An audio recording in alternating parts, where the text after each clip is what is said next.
மேற்கு வங்க மாநிலம் சிந்தேஸ்குவாடியில் நடைபெற்ற வன்முறை தொடர்பாக நடவடிக்கை எடுக்க கோரி பாஜகவினர் நடத்திய பேரணியில் வன்முறை ஏற்பட்டது.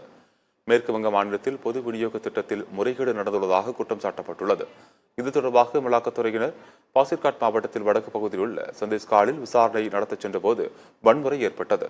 இது தொடர்பாக நடவடிக்கை எடுக்க வலியுறுத்தி பாஜகவினர் காவல் கண்காணிப்பாளர் அலுவலகத்திற்கு பேரணியாக சென்றபோது காவல்துறையினருடன் மோதல் ஏற்பட்டது.